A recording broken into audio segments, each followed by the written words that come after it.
Hello, my name is Eva, and I was the computer engineer for this Vex robot with Lynchy. My role was to write the code that allows the robot to move based on input from the controller. In this video, I will explain the program line by line, define all commands and terms, and explain why each decision was made so that someone with no prior experience can understand and recreate my work. This program allows a robot to be driven using a Vex controller. The robot moves forward and backwards using one joystick and turns left and right using another. When the controller is released, the robot stops moving to maintain control and safety. Like every other robotics project, this program begins with a configuration section. The section is critical because it connects the code to the physical robot.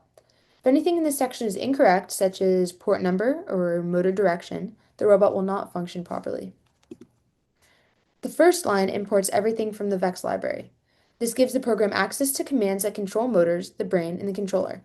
The next two lines import random and math libraries, which allow the program to generate random numbers and perform mathematical calculations when needed.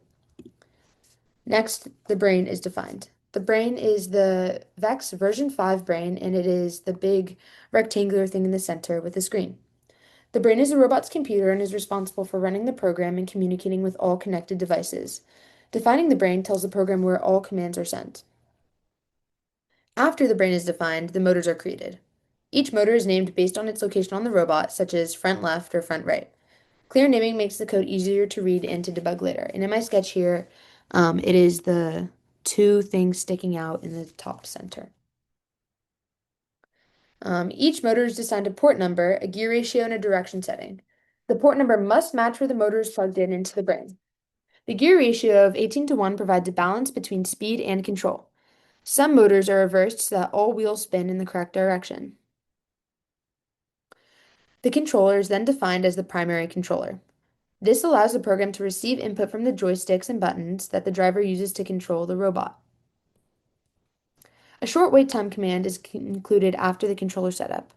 This pause gives the brain and connected devices time to fully initialize before the rest of the program begins running. The program then defines a function to initialize a random seed.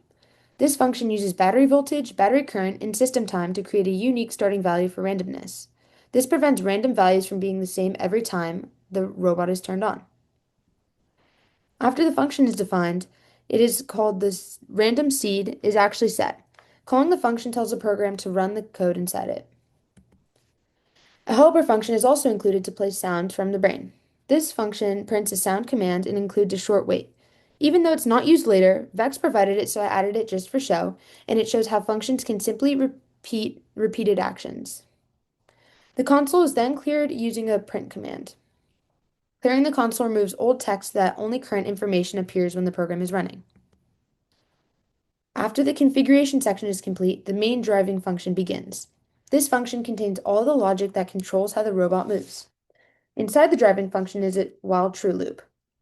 This loop runs continuously while the robot is on, allowing the program to constantly check for controller input. The program reads the position of the axis 3 and axis 1 from the controller. Axis 3 controls forward and backward movement, and axis 1 controls left and right turning on my robot. These values range from -100 to +100. The program first checks if axis 3 is not equal to 0.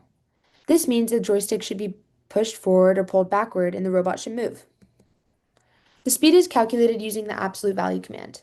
This ensures the speed is always positive even when the joystick is pulled backwards. The direction is determined by checking whether the axis value is positive or negative. Positive values move the robot forward and negative values move it in reverse.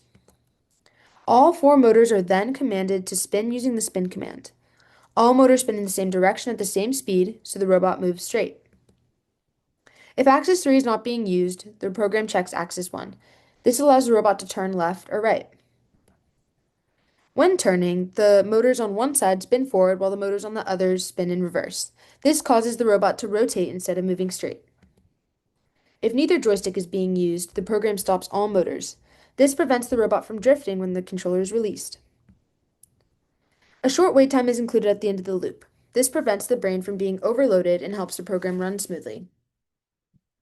One mistake I made was assigning the motors to the wrong ports, which caused incorrect movement. I fixed this by matching the port numbers to the code to the ports on the brain. Another mistake I made was not reversing all the correct motors, which caused the robot to spin instead of driving straight. Adjusting the motor direction setting fixed this problem. I also forgot to include stop commands at first, which caused the robot to keep moving after input stopped. Adding a motor stop command corrected this issue. These decisions in the program were made to keep the robot easy to control and reliable. Using joystick percentages allows smooth movement, and using four motors improves stability and power. In conclusion, this code allows the robot to be fully controlled by a driver using a VEX version 5 controller. By understanding each command and line of code, someone with no previous experience could easily successfully program and drive this robot. Thank you.